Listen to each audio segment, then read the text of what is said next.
STMSI, Psikolog Pendidikan. Yang terhormat Bapak Ibu, saudara peserta dan panitia penyelenggara yang berbahagia. Pertama-tama marilah kita panjatkan puji syukur kepada Tuhan.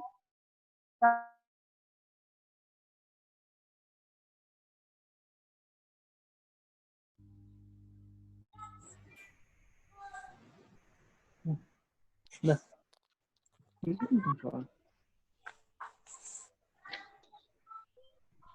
Kami selaku pihak sekolah Abdi Wacana mengucapkan banyak terima kasih atas kesediaan Bapak Ibu untuk menghadiri acara webinar ini. Rasa terima kasih juga kami ucapkan kepada pihak Yayasan Abdi Wacana yang sudah mendukung kami sehingga acara ini boleh terlaksana. Seperti yang kita ketahui, adanya acara webinar ini untuk menambah pengetahuan orang tua wali dalam tanggung jawab mendampingi anak dalam pembelajaran secara online di tahun ajaran baru 2020-2021. Di mana sudah ditetapkan pemerintah masa belajar dari rumah sampai dengan bulan Desember. Untuk memulai acara ini, saya akan menyampaikan ketentuan dalam mengisi atau mengikuti acara ini. Pertama, saat narasumber berbicara, mematikan suara dari semua peserta webinar. Kedua, saat narasumber menyampaikan materi, tidak diperkenankan untuk memutus pembicaraan dengan bertanya. Ketiga, setelah materi selesai disampaikan, narasumber akan memberikan kesempatan untuk Bapak Ibu bertanya. Untuk memulai acara ini, kami persilakan kepada Ibu Bernadette R. Nainggolan. Terima kasih, Bu.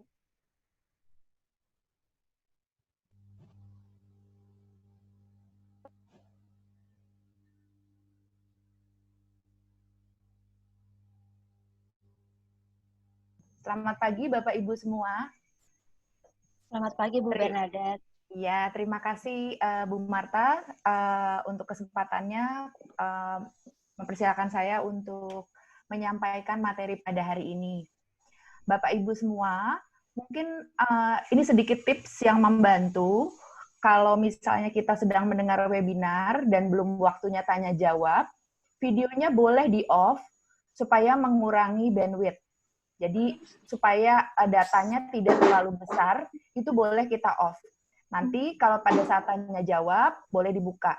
Tetap di layar kita akan ada gambar, tapi akan lumayan akan mengurangi data kita. Juga tadi seperti disampaikan oleh Bu Marta, kalau ada yang ingin bertanya, itu nanti ada waktunya, tetapi boleh simpan catatan pertanyaan di dalam kolom chat. Jadi ada yang namanya kolom chat, simpan dulu pertanyaannya di sana, jadi takutnya nanti lupa gitu ya, ada yang ingin ditanyakan. Boleh nanti ditaruh di sebelah situ dulu saja. Oke, kita akan mulai sesi kita pada pagi ini. Apakah suara saya cukup terdengar, Ibu Marta?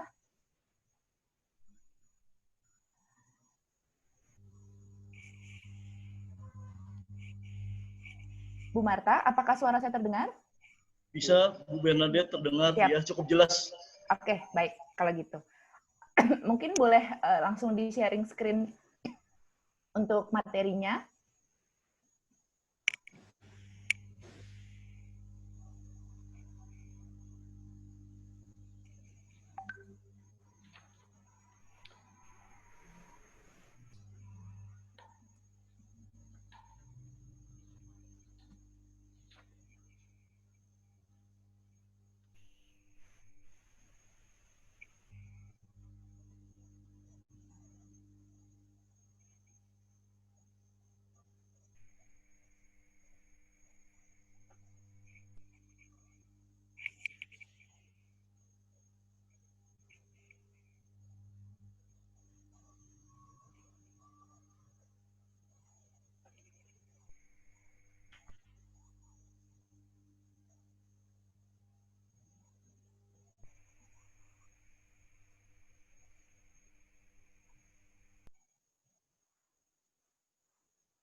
Oke, baik.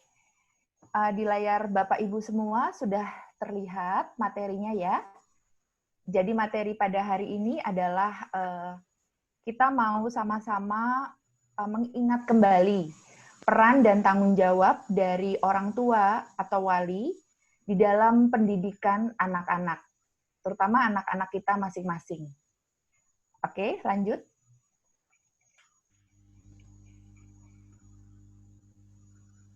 Oke, saya ingin memperkenalkan diri saya, Bernadette Nenggolan, Magister Sains Psikologi Pendidikan. Saya menjadi pengurus Yayasan Abdi Wacana dari tahun 2014 sampai dengan hari ini. Jadi saya mengikuti apa yang terjadi di Abdi Wacana dari mulai sebelum sekolah ini berdiri.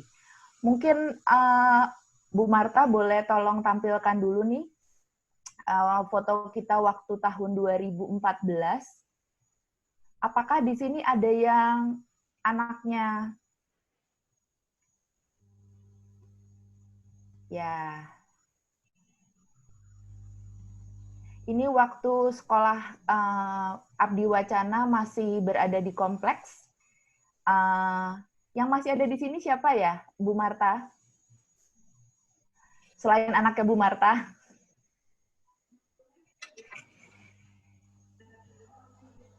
Ya, di sini ada Bu Marta, Bu Yanti, dengan Bu Esther, bersama dengan orang tua. Dan ini terjadi, foto ini ada di 6 tahun yang lalu, ya, hampir 6 tahun yang lalu.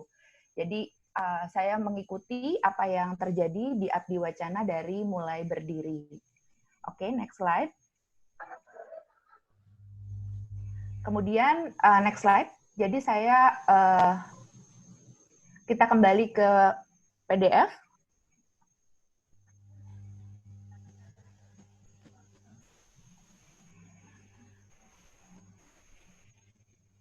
Saya juga merupakan pendiri dan pemilik dari Little Bee Montessori School and Daycare di Jakarta. Saya mengurus anak-anak dari mulai usia 2,5 bulan sampai dengan usia 6 tahun untuk pendidikan dan pengasuhan mereka full day dari pagi sampai dengan sore. Saya juga adalah guru sekolah minggu GKI Kebayoran Baru. Jadi saya cukup banyak mengalami pengalaman bersama dengan anak-anak dari usia yang kecil sampai dengan usia yang besar. Next. Ya, anak itu adalah berkat yang dititipkan Tuhan bagi setiap orang tua. Jadi itu sungguh berkat yang luar biasa. Pada saat kita mendapatkan berkat itu, tentunya kita akan sungguh-sungguh menghargainya dan menjaganya dengan sepenuh hati. Orang tua mengantar anak-anaknya menjadi pribadi yang akhirnya menemukan tujuan hidupnya dalam Tuhan. Jadi bukan nanti anak saya harus kayak gini, nanti anak saya harus kayak gitu. Ada harusnya dan itu menurut pikiran dari orang tua. Orang tua itu hanya mengantar, dia yang akan menemukan sendiri tujuan hidup dia yang sudah Tuhan taruhkan dalam hati setiap anak-anak. Dan itu menjadi sesuai dengan jati diri anak. Kalau anaknya senangnya main musik, kita pengennya dia senangnya bernyanyi. Jadi kita paksa dia suka menyanyi, padahal dia senangnya main musik. Itu berarti kita tidak mengantar anak sesuai dengan jati dirinya. Jadi kita harus mengetahui jati diri anak dan mengantar mereka untuk menemukan tujuan hidupnya di dalam Tuhan. Nah, dalam prosesnya, anak-anak itu memerlukan pertumbuhan yang seimbang, baik fisik maupun non-fisik, sesuai juga dengan jati dirinya. Secara fisik, anak perlu memiliki tumbuh kembang yang sesuai dengan standar kesehatan. Kita bicara fisik dulu ya. Kita kasih dia makan tiap hari. Oh, harus makan nasi yang banyak, makan sayur, makan buah. Karena apa? Karena kita pingin anak kita memiliki standar kesehatan, standar fisik yang baik. Tinggi badan, berat badan, kemudian kondisi organ tubuh, bagaimana kondisi paru-parunya, kondisi jantungnya, kondisi giginya, dan lain-lain. Kita pingin anak-anak itu terstimulasi seluruh inderanya. dia dapat melihat dengan baik.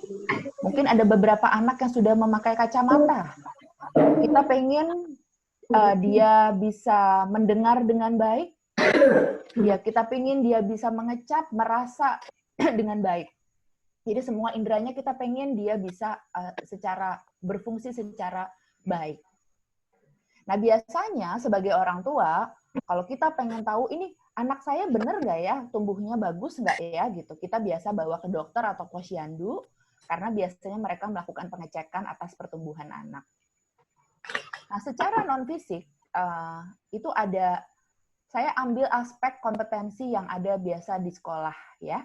Jadi, kalau misalnya dari Departemen Pendidikan, itu seluruh hal yang disampaikan di sekolah itu masuk di dalam 6 kompetensi ini. Jadi kompetensinya secara non-fisik itu meliputi moral dan nilai keagamaan. Boleh diangkat sedikit PDF-nya? Ya. Moral dan nilai keagamaan yang diajarkan. Kemudian kita pengen dia berkembang secara sosial, emosional, dan kemandiriannya juga baik. Kognitif, berpikirnya juga baik. Motoriknya, bahasanya bagus, dan seninya bagus. Banyak banget ya harapan kita terhadap pertumbuhan anak-anak. Di sini ada faktor motorik juga, tapi komponen ini ditujukan untuk perkembangan dari otak anak. Jadi ada kaitannya antara bagaimana motorik anak, motorik itu bergerak ya, dia menggunakan tangannya, kakinya, jari-jarinya, itu ada kaitannya dengan perkembangan otak. Nah, untuk memantau kondisi fisik ini, biasa di bawah psikolog. Kalau nggak di psikolog, nggak apa-apa. Sekarang saat ini guru-guru di sekolah memang sudah melakukan pengukuran itu terhadap anak-anak. Tapi ini pengukuran tidak didasarkan atas, oh kamu tuh, anak saya kok jelek banget ya, ininya ya, bahasanya dibanding sama temennya.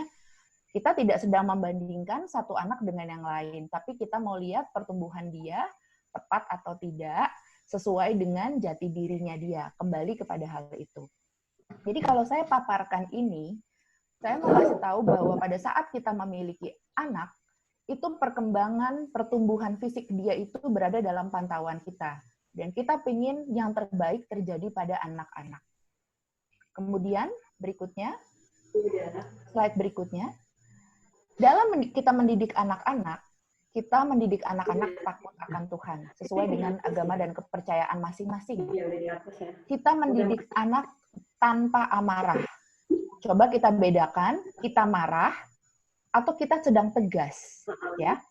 Marah itu benar-benar menimbulkan emosi yang sedih maupun luka kepada hati anak-anak. Kita marahin dia. Ya, kita nggak boleh marahin anak pada saat mendidik, tapi tegas itu diperlukan. Kita mendidik anak untuk mengasihi Tuhan, mendidik anak untuk terus bersyukur. Nah, yang penting mendidik anak sesuai dengan kepribadiannya. Bukan cetakan yang kita mau, tapi sesuai dengan kepribadian anak. Mendidik anak dengan disiplin, ada aturan mainnya, dan mendidik anak dengan kasih. Kadang-kadang kita menurunkan cara pendidikan yang orang tua kita lakukan kepada kita masing-masing. Jadi orang tua, dulu saya dididik sama orang tua saya, kalau saya salah ya saya dipukul gitu kan. Ya kalau saya ke anak saya, ya saya juga harus mukul. Ya nggak bisa begitu. Kalau dengan cara apalagi fisik dipukul ataupun dengan dimarah-marahin, dibentak-bentak, itu tidak tepat buat anak-anak. Tidak akan ada yang lebih baik jadinya kalau kita melakukan itu kepada anak-anak. Tapi anak-anak juga bukan dimanja. Dimanja itu artinya diturutin apa yang dia mau tanpa dia menyadari konsekuensinya. Apa aja, supaya dia nggak nangis, kita kasih aja. Itu salah, gitu ya. Nah, itu semua adalah tugas orang tua. Tugas orang tua tuh banyak sekali. Karena tadi berkat itu ditaruhkan kepada orang tua. Oke, boleh dinaikkan slide-nya. Jadi, tugas sekolah apa ya? Saya kan bawa anak saya ke sekolah. Tujuannya supaya komplit semua urusan dengan urusan anak saya tuh beres semua di sekolah. Pendidikan bisa diterima oleh anak di lingkungan mana saja. Biasanya pendidikan di rumah berkaitan dengan karakter anak. Karena karakter itu dia lihat, dia tiru dalam kehidupan sehari-hari. Jadi kalau kita pengennya anak kita itu nurut, atau enggak, jangan nurut deh. Kita pengen anak kita itu kalau makan di meja makan gitu ya, jangan sambil di depan TV. Tapi kita kalau makan di depan TV, tapi kita minta anak kita makan di meja makan, nggak akan dia kerjain itu karena kita kasih contoh yang tidak tepat. Nah, pendidikan di rumah itu sebenarnya pendidikan yang paling utama. Di situ yang dia paling banyak bertemu dengan orang tua dan melihat apa yang dilakukan oleh orang tua. Nah, pendidikan yang kedua adalah di lingkungan sekolah. Kenapa saya perlu memasukkan anak saya ke sekolah? Karena sekolah itu dilakukan secara sistematis. Dia sudah memahami apa yang sebenarnya penting untuk diberikan kepada anak dan cara melakukannya. Dan terlembaga, di mana terdapat ada aturan, tata tertib, organisasi, ada guru-guru yang memiliki kompetensi untuk bisa mengajar anak-anak dengan baik. Ada sarananya juga, dan ada sumber belajarnya. Nah, pada saat kita sebagai orang tua ingin memasukkan anak kita ke sekolah, kita pilih sekolah yang memang memberikan keperluan buat anak-anak kita di dalam proses dia bertumbuh dan berkembang. Nah, dengan sekolah ini berarti kita menitipkan mereka kepada orang-orang yang boleh dibilang lebih ahli dengan aturan main yang lebih sistematis dibanding kalau dia di rumah. Berikutnya, tapi saya mau kasih tahu nih hari ini. Mungkin Bapak Ibu di sini ada yang mengenal istilah homeschooling. Dari tulisannya aja kelihatan itu ada home, ada schooling. Berarti kayaknya sekolahnya di rumah. Ya betul. Homeschooling itu belajarnya anak-anak di rumah. Dia tidak di sekolah. Ya, dia tidak dimasukkan ke dalam sekolah. Kalau kita lihat bagian ini, baik homeschooling maupun sekolah sama-sama memberikan pendidikan kepada anak dan menggali potensi terbaik dari anak sama. Tapi bedanya, kalau homeschooling itu disesuaikan terhadap kebutuhan anak dan kondisi keluarga. Kalau sekolah sudah ada standarnya, tinggal kita pilih sekolah yang tepat. Kalau homeschooling itu bergantung kepada fasilitas di rumah. Kalau di sekolah, misalnya ada lab komputer, di rumah nggak ada komputer, ya berarti di rumah tidak belajar komputer, tapi di sekolah anak-anak itu bisa belajar komputer misalnya. Kalau homeschooling itu kurikulumnya fleksibel, sesuai dengan bakat dan minat anak. Anak saya sukanya A, B, C. Anak saya sukanya matematik. Saya bisa kasih matematik yang banyak kepada anak saya.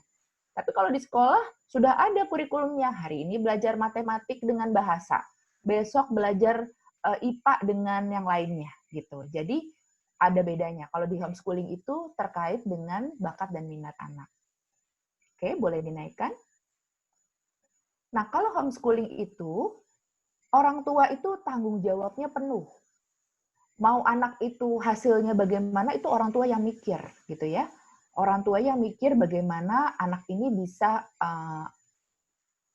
bertumbuh di dalam perkembangan fisik, motorik, emosional, dan lain-lain yang tadi disebutkan di atas. Nah, kalau sekolah, ini saya kasih kata-kata tambahan di depannya ya. Sebagian tanggung jawab diberikan sekolah. Jadi, bukan seluruh tanggung jawab diberikan kepada sekolah, tapi sebagian. Karena anak itu nggak 24 jam ada di sekolah. Bukan anak, kecuali kalau anak-anak itu berada di panti asuhan, gitu ya. Nah, ini berarti di sekolah itu ada tanggung jawab yang diambil, karena sekolah itu ada di sanalah kumpulan orang-orang yang ahli di dalam mendidik anak-anak. Nah, di dalam homeschooling, pusat belajarnya itu di rumah. Tapi bisa juga keluar rumah atau ke tempat lain, tapi utamanya adalah di rumah. Kalau di sekolah, ya dia datang ke sekolah. Dia tiap pagi bangun, mandi, makan pagi, kemudian siap-siap, datang ke sekolah. Ada satu tempat namanya sekolah. Berikutnya.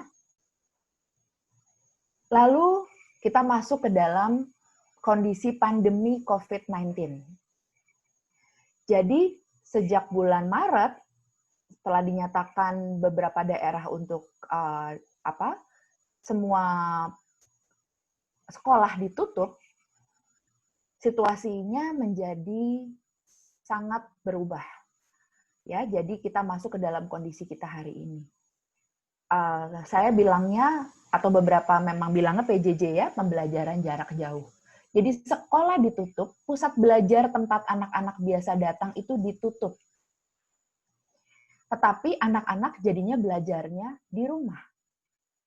Nah, di sini saya kasih gambaran bahwa sebenarnya homeschooling yang tadi saya sebutkan, dengan sekolah itu, kalau kita ramu, kita lihat irisannya, itulah PJJ. Itu adalah pembelajaran jarak jauh. Tapi PJJ itu bukan homeschooling. PJJ itu irisan dari homeschooling dengan sekolah. Apa sih maksudnya PJJ itu jadinya? Boleh dilihat di slide berikutnya. Jadi PJJ itu adalah campurannya. Dan ini merupakan solusi yang terbaik di dalam pandemi ini. Karena pandemi ini nggak main-main. Virusnya tidak pilih-pilih, siapapun yang bisa masuk karena terjadi penularan bertemu dengan orang lain, ya pasti akan kena. Kalau daya tahan tubuhnya kuat, ya berarti dia bisa bertahan. Kalau tidak kuat, tidak bertahan. Dan banyaknya juga yang tidak bertahan. Sehingga pertemuan fisik antar orang itu memang harus di-stop, dihentikan. Jadinya tidak bisa datang ke sekolah. Nah, di dalam PJJ ini, kita bagi tugas antara peran orang tua yang berada di rumah dan peran guru yang ada di sekolah. Sekolah sebagai lembaga ya, meskipun gurunya juga ada di rumah gitu ya. Dan guru juga, ada juga yang orang tua nih. Jadi guru nih perannya belibet-libet nih ya, banyak. Jadi pada saat orang tua di rumah dan guru di sekolah, kita harus menghadirkan fasilitas yang baru nih, yang selama ini nggak kita pakai. Kita harus menyediakan alat komunikasi jarak jauh, handphone atau laptop. Nah, yang paling penting ada koneksi internetnya. Mau sebagus apapun handphone atau laptop, kalau koneksi internetnya tidak ada, ya tidak bisa dilakukan, karena ini modelnya semua jarak jauh. Dan ini harus disiapkan oleh orang tua dengan sekolah. Coba kita bayangkan anak-anak yang berada di pedalaman yang tidak memiliki akses internet, hari ini nggak bisa belajar karena nggak bisa jarak jauh. Tapi kita bersyukur untuk daerah Gunung Sindur dan sekitarnya itu ada koneksi internet. Sehingga pembelajaran jarak jauh ini bisa dilakukan. Nah, kemudian materi belajar. Kalau tadi homeschooling kan materi belajar di rumah orang tua yang siapin. Kalau ini enggak. Kalau PJJ itu materi belajar disiapkan oleh guru, disiapkan oleh sekolah, dan guru dengan berbagai macam upaya menyajikannya sesuai dengan kondisi anak. Gitu ya. Nanti kita akan bahas nih mengenai materi belajar. Lalu tanggung jawab pembelajaran bagaimana? Orang tua bertanggung jawab penuh memastikan pembelajaran dilakukan di rumah. Tanggung jawabnya penuh. Lalu guru gimana dong? Guru juga bertanggung jawab penuh dalam memastikan pembelajaran itu diterima baik oleh anak dan orang tua. Jadi guru ini sebenarnya menitipkan cara belajar kepada orang tua, karena gurunya kan adalah orang tua di rumah. Jadi guru memastikan bahwa materi belajar bisa diterima oleh orang tua dan anak, dan orang tua yang menyampaikan kepada anak di rumah. Jadi ini tanggung jawabnya yang tadinya bagi-bagi paro-paro, sekarang jadi full dua-duanya di dalam kondisi hari ini. Oke, berikutnya di bawahnya. Lokasi belajarnya di mana? Lokasi belajarnya di rumah, kayak homeschooling ya. Ya, tetapi ada bedanya. Kalau tadi materi belajar itu ada di guru dan tanggung jawabnya oleh semua. Oke, berikutnya. Nah, saya ingin mencoba meraba berdasarkan juga pengalaman. Nanti orang tua boleh tambahkan apa-apa saja yang dirasakan gitu ya. Kita menyadari bahwa orang tua itu meskipun terjadi pandemi COVID-19 itu masih harus tetap bekerja. Meski ada banyak tempat kerja ditutup, tapi tapi dia harus tetap bekerja dan tidak bisa mendampingi anaknya. Jadi orang tua work from home, anak school from home gitu ya. Ya sama-sama bekerja masing-masing. Terus orang tua yang anaknya lebih dari satu bagaimana? Saya lihat data ada yang anaknya 4 gitu ya. Itu bagaimana dia harus mengatur waktunya karena dia harus mendampingi anak pertama, anak kedua, anak ketiga, anak keempat. Orang tua juga ada rasa stres. Kenapa? Karena bisa jadi di dalam jenis pekerjaannya pendapatannya menurun atau bahkan hilang sama sekali. Termasuk adanya kemungkinan layoff atau diberhentikan dari pekerjaannya. Ini juga bisa dialami oleh orang tua. Saya tidak tahu kondisi hari ini di orang tua Gunung Sindur seperti apa. Tapi kalau boleh disampaikan kepada kami dan kami bisa memahami itu akan jauh lebih baik. Kemudian orang tua juga ada kebosanan karena terus-menerus di dalam rumah. Hari ini begini lagi, begitu lagi, terus si anak ada yang nangis, ada yang main, ada yang itu, terus-menerus gitu. Bolak-balik hal seperti ini kita hadapi di rumah selama pandemi COVID. Kemudian yang paling berasa adalah takut dan khawatir. Gimana kalau nanti anak saya atau suami atau istri saya tertular? Ini yang paling kita takutkan. Oke, lanjut. Itu dari sisi kondisi orang tua. Kondisi anak bagaimana? Jangan pikir orang tuanya aja yang stres loh. Atau orang tuanya aja yang bingung gitu. Selain anak itu ada yang senang, ya senang juga karena bebas dari rutin sekolah gitu kali ya. Jadi tidak usah bangun pagi-pagi banget gitu untuk harus sekolah. Tapi ada juga yang mungkin yang sedih karena dia merindukan untuk bisa pakai seragam sekolah dan bertemu dengan teman-temannya. Nomor 2, ada juga loh anak yang senang bisa berada bersama dengan orang tua. Tapi ada juga yang rindu bertemu dengan orang tuanya. Karena anak-anak itu udah punya kebiasaan bertemu dengan teman-teman dan guru, dan tiba-tiba selama berbulan-bulan dia tidak bisa bertemu dengan teman-teman dan juga gurunya. Itu menimbulkan rasa sedih bahkan stres. Untuk beberapa anak yang sifatnya kinestetik ya, yang mungkin untuk anak-anak yang kecil pasti masih sangat memerlukan motorik kasar untuk dia bisa berlari-lari, bermain-main di lapangan. Dia stres karena di rumah dia tidak bisa melakukan itu. Lari sedikit ditegur, dimarahin. Awas ini, awas itu, jangan ini, jangan itu, dia nggak bisa ngapa-ngapain. Yang ada harus disuruh duduk diam gitu ya. Padahal dia sangat memerlukan untuk bisa berlari-lari dan bermain-main. Mungkin juga ada anak yang bingung, ini belajar kayak di sekolah, saya disuruh, tapi di rumah gitu ya. Dia bingung.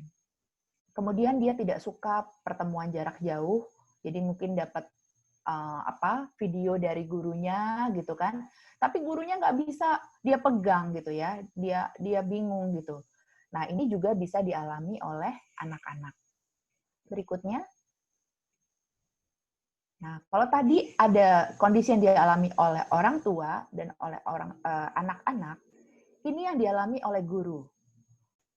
Guru yang nomor 1 nih, poin 1, dia tetap berbagi peran sebagai guru dan juga orang tua. Jadi dia guru juga, dia orang tua. Nah, pasti anaknya juga harus dia urus seperti juga orang tua lainnya. Ya, jadi konteksnya sama seperti yang tadi disebutkan di atas. Nah, dalam peran dia sebagai guru, kan ini pengalaman pandemi COVID-19 ini kan sekali dalam seumur hidup kita ya, karena kejadian pertama flu Spanyol itu tahun 1918, jadi 102 tahun yang lalu. Jadi nggak pernah ada yang pernah merasakan kayak begini. Guru juga nggak punya bayangan akan mengajar kayak begini. Orang tua juga nggak punya bayangan, sama-sama nggak punya bayangan. Dan guru ini tiba-tiba harus belajar cepat menguasai teknologi jarak jauh. Dia harus benar-benar cari cara agar anak-anak tadi ya, pembelajaran anak-anak itu dapat diterima dengan baik. Gimana caranya ya? Kalau di sekolah kan langsung keahlian guru tuh keluar gitu ya. Dia menyapa anak-anaknya dengan asik gitu ya. Menyapa anak-anaknya dengan lembut, anak-anak mau mendengarkan dia di sekolah. Tiba-tiba jarak jauh. Nah, itu yang berat buat guru. Nomor 5, dia menyiapkan bahan pelajaran jadi jauh lebih rumit dari biasanya. Karena untuk memastikan kan kalau di kelas kan tinggal ditanya anaknya. Ini anak ditanya, kapan dijawab, itu bisa menunggu dalam waktu yang lama. Karena kondisinya anak tidak di depan guru. Terus guru juga punya tantangan. Kalau pertemuan tatap muka jarak jauh itu, yang mungkin akan dilakukan nanti di tahun ajaran yang baru, gimana caranya pertemuan tatap muka itu menjadi pertemuan yang menyenangkan? Karena anak-anak itu juga cepat bosan ya. Kalau dia ngeliatin ke layar terus gitu, lama-lama bosan dia. Karena nature-nya anak-anak adalah bergerak sebenarnya.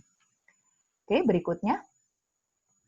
Nah, ini adalah bagian yang penting untuk kita ketahui dan kita boleh cek di dalam diri kita masing-masing. Dalam pandemi COVID ini sebenarnya untuk banyak hal ya, banyak peristiwa dalam hidup kita yang harus kita alami, tetapi saya mau fokus kepada tiba-tiba anak harus belajar dari rumah, sekolah ditutup gitu ya. Saya konteksnya ke sana. Yang pertama kita alami dari sebelah kiri itu adalah shock and denial. Jadi kita kaget gitu kan, tapi kayak juga deny. Ini penyakit sama corona ini masa heboh banget sih sampai sekolah ditutup. Kayaknya nggak gitu-gitu amat deh gitu kan ya. Orang di sini juga nggak ada yang kena kok, itu mah di luar negeri aja, di Wuhan, di Cina lah, di Italia, di mana, di Indonesia enggak. Mas nggak perlu lah sampai ditutup-tutup, jadinya repot gitu kan. Tapi kemudian emosi kita makin dalam lagi, kita marah. Karena udah berhari-hari, karena nggak cuma sehari atau 2 hari atau 3 hari sekolah ditutup ya. Sebulan, 2 bulan, 3 bulan, sampai mau 4 bulan gitu ya. Kita bilang kita marah, ya ampun capek banget di rumah harus jadi guru, uang sekolah tetap jalan, tapi saya juga harus jadi guru di rumah gitu.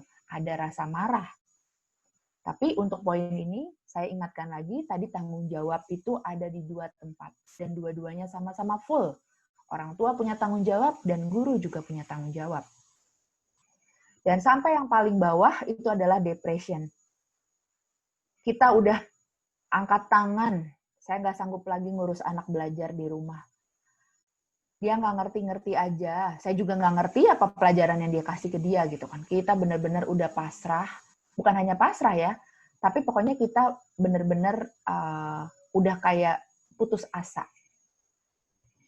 Tetapi dalam perjalanannya, manusia itu memang diberikan Tuhan kemampuan untuk bisa mengelola pikirannya.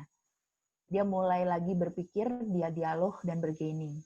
Tapi masa dari depresi ke dialog dan bergaining ini bisa pendek, bisa panjang. Buat orang-orang tertentu dia bisa cepat menemukan ini. Tapi buat orang-orang lain bisa lama banget dia naik ke atas lagi. Dia mulai mikir, saya harus cari bantuan ini. Saya bingung dengan kondisi ini. Tapi saya pengen anak saya bisa tetap belajar. Karena anak itu adalah berkat dari Tuhan. Saya harus serius. Dan ini kondisi bukan abdi wacana yang bikin jadi pandemi COVID-19. Tetapi ini memang kondisi ini dialami di Gunung Sindur, di Indonesia, dan di seluruh dunia. Bukan saya aja yang ngerasain ini, tapi semua orang tua di seluruh dunia merasakan hal ini. Jadi, gak apa-apa, saya mau coba untuk cari tahu gimana caranya. Nah, yang paling bagus lagi, boleh agak diturunkan sedikit, ya. Kita mau belajar menerima situasi ini dengan legowo, ya. Ternyata belajar dengan anak di rumah sangat menyenangkan. Jadi ikutan pinter dan bisa lihat perkembangan anak. Saya, ini pengalaman, jadi kita bisa bilang sama diri saya, ini pengalaman seumur hidup saya, tapi saya mau jadikan ini jadi pengalaman yang baik buat saya dan juga anak-anak. Saya mau menjadi bagian yang terbaik di dalam pendidikan anak-anak, dan saya dapat nih kesempatan itu hari ini dengan anak-anak belajar di rumah bersama dengan saya. Tapi kadang-kadang dapat masalah lagi nih, misalnya tadi aman-aman aja, tiba-tiba di PHK suami atau istrinya. Masuk lagi shock and denial, terus naik lagi. Jadi bukan berarti sampai acceptance, kita udah selesai, enggak. Kadang kita balik lagi, jadi muter-muter. Tetapi yang jauh lebih penting adalah begitu kita depresi, kita belajar untuk naik. Jangan sampai nggak pernah naik-naik ke dialog dan sampai acceptance. Jadi Bapak Ibu bisa coba renungkan, kita berada dalam posisi mana. Saya nggak bilang bahwa, oh kita nggak boleh anger gitu, kita nggak boleh marah. Ya nggak apa-apa, itu wajar gitu kan, orang kita menghadapi situasi. Tetapi kita apa cuma sampai di situ gitu loh. Apa kita nggak mau naik lagi untuk bisa menerima semua ini dengan positif. Gitu ya. Oke, berikutnya. Nah, udah nih, saya dapat informasi. Ini kan guru harus nyiapin materi belajar dari rumah, kemudian orang tua mengerjakan di rumah. Mungkin Pak Nadi atau siapa ya yang present ini boleh dikurangin zoom-nya, jadi layarnya bisa utuh kelihatan semua. Itu minus di atas. Minus yang ada di atas. Minus plus itu bisa ngurangin. Ya. Ya. Oke, lagi. Biar sampai kelihatan sampai bawah. Ya, sip. Thank you. Boleh plus lagi, satu lagi? Plus, biar. Sip. Nah, perfect. Jadi, saya dapat informasi untuk proses belajar di TK nih. Jadi guru-guru ini bekerja keras yang saya bilang tadi ya. Ini pengalaman yang baru sama sekali dan mereka harus menyiapkan itu. Nanti kalau ada yang mau ditambahkan ternyata ada yang lebih dari ini boleh oleh guru-guru ya. Jadi penyampaian materi oleh guru setiap hari itu di WhatsApp chat ya. Jadi tiap hari dia tulis, selamat pagi anak-anak, gini-gini. Nah, ada contohnya itu ya. Kemudian ada guru yang mengirimkan rekaman suara. Ini saya dapat contoh tentang tamasya. Jadi biasa ngomong di kelas, ngomong di depan anak-anak, tapi ngomongnya sekarang diganti dengan rekaman suara. Oke, coba rekaman suaranya boleh dipasang nih. Kita mau dengar dulu gimana sih gurunya menerangkan.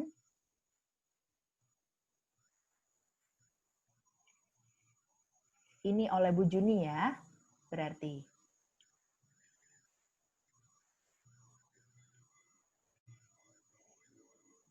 Share screen-nya tadi sudah dengan sound ya? Sudah klik sound ya? Belum klik. Ya, ada ya?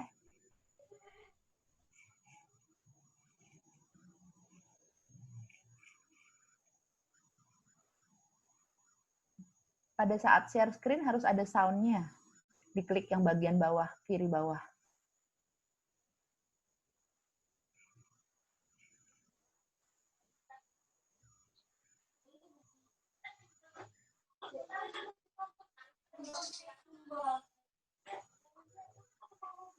Bukan. Begini. Maaf, share screen-nya boleh di off dulu. Lalu nanti begitu share screen-nya di on, sebelum mau masuk share, sebelah kiri bawah ada tulisan sound.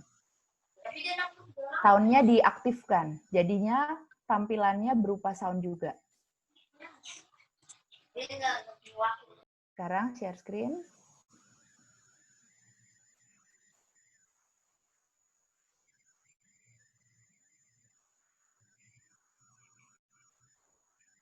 Coba sebentar ya. Nggak dengar nggak ini kira-kira? Bisa nggak ini, Bu? Bisa Enggak. dengar nggak? Yang kedengaran suara Pak Yohanesnya. Oh, bentar. Ini kalau gitu sebentar ya. Sorry, bentar. Ini ada problem ini. Ya, nanti videonya juga nggak kedengeran kalau dia belum dikasih klik bawah. Jadi selalu ada tombol di bawah, kiri bawah. Kiri bawah yang... Jadi pas share screen, klik. Kemudian pas kita lagi mau mulai, itu di kiri bawah ada sound, tulisan sound. Iya. Ada kotak kecil. Ya, sudah. Oke. Sip. Iya. Kita mulai lagi ya. Iya, siap. Makasih, Pak. Halo, selamat pagi Bapak Ibu, selamat pagi anak-anak yang pintar. Apa kabarnya hari ini? Semoga kita semua dalam keadaan baik dan sehat ya. Ibu guru juga sehat. Oke, anak-anak, kita masih belajar tentang tema rekreasi. Subtemanya hari ini perlengkapan dan tata tertib rekreasi. Oke, Oke. jika kita mau Boleh cukup yang itu. Kemudian yang satu lagi. Jadi itu tadi tentang bagaimana tamasya. Nah ini bagaimana kalau nggak salah Halo, selamat guru pagi menerangkan anak-anak. Hari ini apa yang harus kita akan dilakukan di sana. membahas ada 6 agama yang Oh diakui agama, di tentang negara agama. kita di Indonesia. Kita akan bahas agama apa saja, kemudian kita juga membahas tempat beribadahnya di mana, dan Oke, baik. juga Sudah hari cukup? besar. Cukup Satu kita lagi. boleh kembali ke, ya nanti nggak apa-apa. Kita lanjut ke PDF dulu. Rahel, Rahel, ini bantal timba dulu. Nah, Aduh, ada suaranya yang apa itu? belum mute. Nah, Ya, boleh di-mute dulu ya yang lain. Oke. Dicari. Jadi pada saat kita mengirimkan Kamu rekam kalau udah gitu guru, langsung kamu cari kiri kanan. iya, Pak Yohanes boleh di mute dulu suaranya, Pak. Siap, siap. Kita mengirimkan rekaman suara itu, kita tuh maksudnya guru, dia baca teks atau apa gitu, langsung dia ngomong kepada anak-anak dengan intonasi yang biasa dia lakukan di kelas. Kemudian anak-anak akan mendengar pada saat disampaikan di rumah. Ada juga yang guru yang mengirimkan link video. Link video yang di sini contohnya itu bagaimana membuat kincir angin ya. Apa saya salah ya? Pokoknya bagaimana membuat sesuatu prakarya gitu atau aktivitas, alat-alat apa saja yang mesti disiapkan dan bahan-bahan apa saja yang mesti disiapkan. Nomor 4, dia juga kasih link, tapi link videonya sendiri ini Bu siapa ya? Boleh link videonya sendiri direkam. Bu Ani. Bu Ani. Bu Ani merekam videonya sendiri, lalu karena memang pasti itunya besar, bandwidth-nya besar, lalu di-upload di YouTube. Lalu link YouTube-nya yang dikasih. Ini yang dilakukan oleh Bu Ani. Boleh kita coba lihat apa nih yang dilakukan oleh Bu Ani pada saat dia mengirimkan link di YouTube.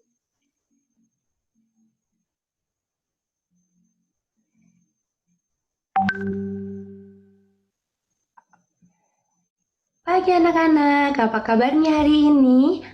Wah, semua baik dan sehat ya. Hari ini kita akan belajar bersama-sama, yaitu tebak huruf. Sebelum kita belajar bersama-sama, kita akan mengucap syukur kepada Tuhan, karena Tuhan telah memberikan kesehatan untuk kita semua ya. Kita akan menyanyikan satu lagu, yaitu Oke, boleh Selamat coba ke Pagi tengah? Tuhan. Ke tengah, langsung dipercepat. Nya ada di tengah. ikan, ada iglu. V, ada vas bunga, ada Vespa. Wow, anak-anak semakin hebat. Nah, ada Videonya cukup. pohon. Wah, hebat ya anak-anak ya. Selanjutnya huruf apa ini?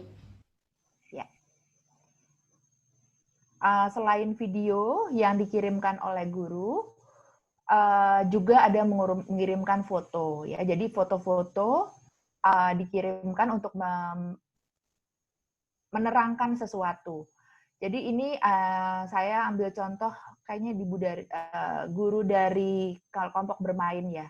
Jadi menerangkan bagaimana mengerjakan rumah, tetapi tidak melalui link dari YouTube ataupun video, melainkan dia foto satu persatu langkahnya. Karena ini mungkin dari sisi guru akan lebih mudah. Itu bentuknya berupa foto, bentuknya berupa gambar.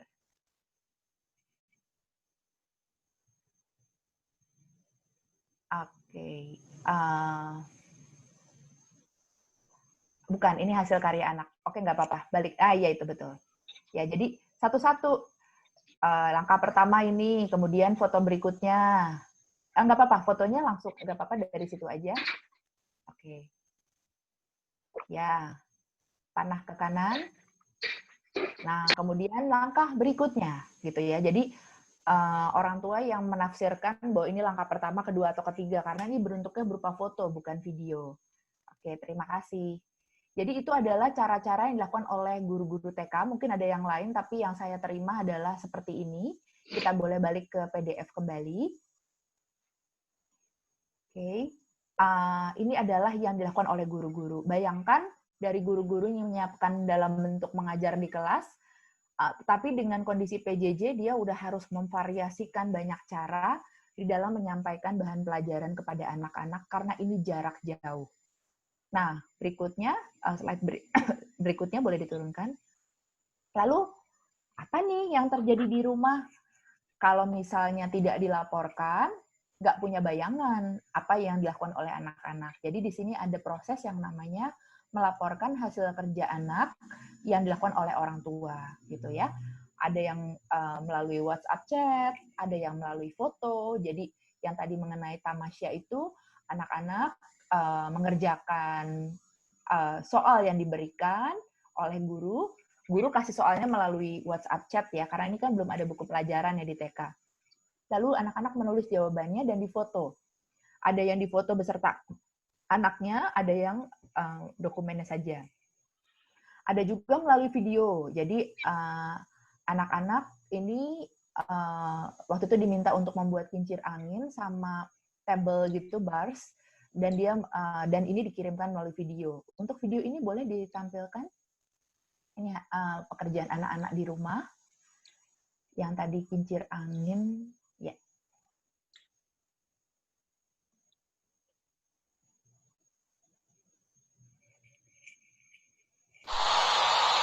Halo Ibu Guru, ini kincir angin kita sudah jadi. Sekarang Nicole akan kasih tunjuk ya. Terima kasih Ibu Guru, sudah melihat video Nicole, semoga Ibu Guru senang. Oke. Oke, kemudian yang berikutnya tadi yang satu lagi, video satu lagi. Bukan, kalau itu dari link YouTube. Yang tadi yang anak yang di sebelah kiri.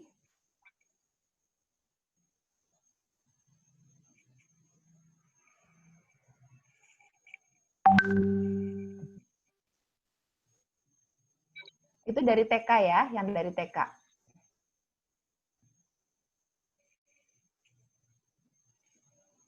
Mungkin boleh share screen-nya.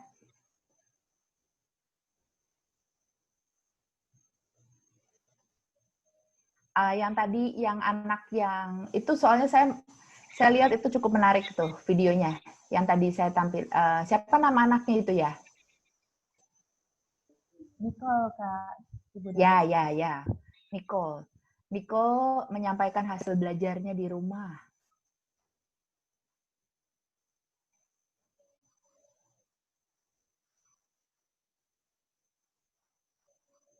Oke, jadi di dalam kondisi ini anak-anak guru mendapatkan pengalaman yang baru, orang tua mendapatkan pengalaman yang baru, anak-anak juga mendapatkan pengalaman yang baru. Pengalaman baru ini ada yang dirasakan menyenangkan, ada yang dirasakan juga bikin stres gitu ya. Tapi saya kasih lihat gambar tadi, sepertinya kayaknya nggak ada yang stres ya, senang semua gitu. Nggak tahu proses di belakangnya seperti apa, tetapi rasanya itu cukup seru gitu ya. Sudah ada videonya?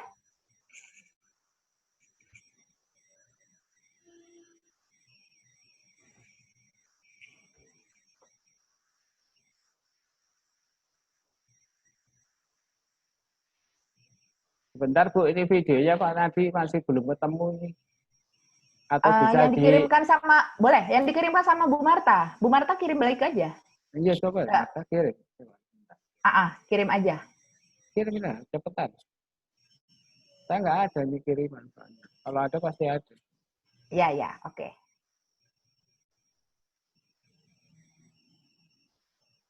Kirim ke WhatsApp, langsung di-download dari tempatnya Pak Yohanes, kita bisa langsung tampilkan.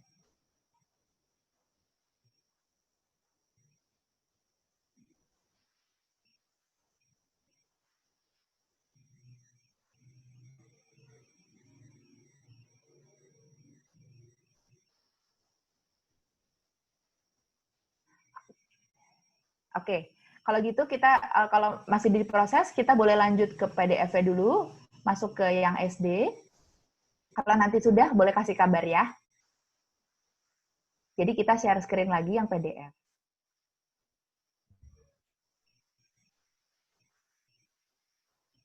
Ya, beginilah Bapak Ibu kalau kita jarak jauh ya.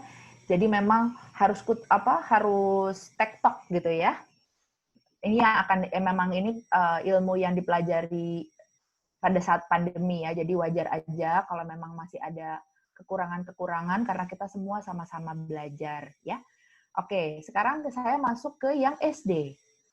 Gimana sih proses belajar di SD? Ini yang saya dapatkan ya. Jadi guru itu memastikan dulu buku pelajaran diterima oleh anak. Jadi SD ini sudah lumayan lebih aman karena ada buku pelajaran yang sudah diberikan, kemudian buku itu bisa diterima oleh anak. Jadi informasinya sudah banyak ada di dalam buku. Lalu guru itu akan mengirimkan WhatsApp chat untuk memastikan anak-anak mengerjakan yang bagaimana gitu kan. Tolong kerjakan halaman ini, halaman itu. Kemudian ada juga saya lihat di chatnya bahwa guru itu memastikan dengan cara menelepon anak-anak.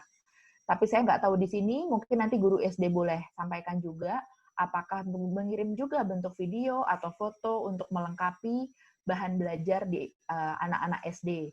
Mengingat memang di SD itu sudah ada buku. Tapi apakah ada media lain yang saya terima adalah seperti ini.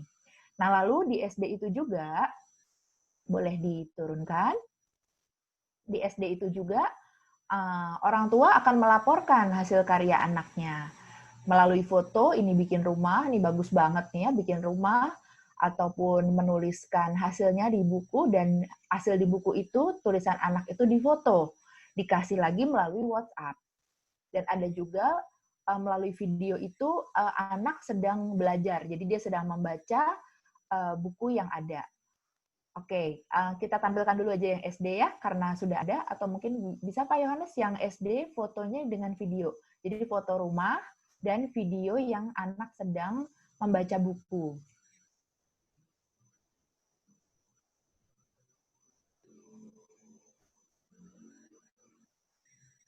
Yuka. Hai juga. Ya. Kalau udah besar mau jadi apa yang ini ya? cita-citanya? Mau jadi apa? Kita mau jadi itu. Apa? Kayaknya malah jadi kecil. Polisi. Kenapa mau jadi polisi? Soalnya untuk polisi itu, misalnya jalan nih nebeti-beti, ada mewah nebeti-beti. Terus, Ayo sekalian langsung. Mau priwitin. Ayo. ya, Sambil tulis nama kamu. Terus? habis itu ada pemain mamahnya sentek deh. Oh, di stopin sama polisinya ya. Jadi seneng gitu jadi polisi kayak gitu ya. Oh, terus kalau mama sama papa kerjanya di mana? Kita tahu. Di kan? Tahu. Ngapain? Ngapain mama? Kerja. Kerjanya ngapain mama? Main. Main apa? Hah? Apa ya? Apa? Kotet. Ayo sambil tulis nama kamu. A-nya belum nih? Main. Apa ya? Oke. Apa ya? Ya, videonya boleh, sudah? Kom. Ya, tadi Nicole ya. Nicole sambil jadi itu langsung multitasking ibunya ya. Ibu Nicole pasti ada di sini juga. Kalau tadi Nicole itu dia sedang mengerjakan sesuatu, tapi ibunya juga bisa sekalian mewawancara anaknya ya. Itu multitasking itu. Makasih loh Mama Nicole.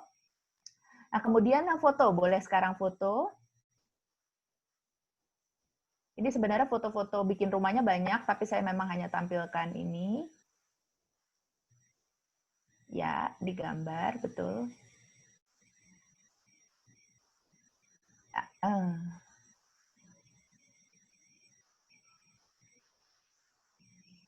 Oke, mungkin berarti gambar yang lain ya. Oke, ini adalah foto-foto anak-anak yang menyampaikan hasil pekerjaannya melalui foto, jadi dikembalikan ke guru. Baik, oke, terima kasih. Ya, kita boleh balik lagi ke PDF-nya. Jadi kalau melalui video ini tinggal anak itu ngomong gitu ya, divideokan oleh orang tuanya. Oke, PDF berikutnya. Ya, saya mau sampaikan ini karena inilah yang menjadi isu atau kesulitan yang kita alami dalam proses pembelajaran jarak jauh ya. Jadi isu membagi waktu. Dari proses belajar yang baru ini muncul isu. Ini bisa jadi ini adalah rekaan saya terhadap kondisi di sana. Kalau misalnya ada yang lebih dari ini, boleh ditambahkan. Anak saya lebih dari 1 dan harus didampingi belajar, jadi sulit bagi saya untuk membagi waktu.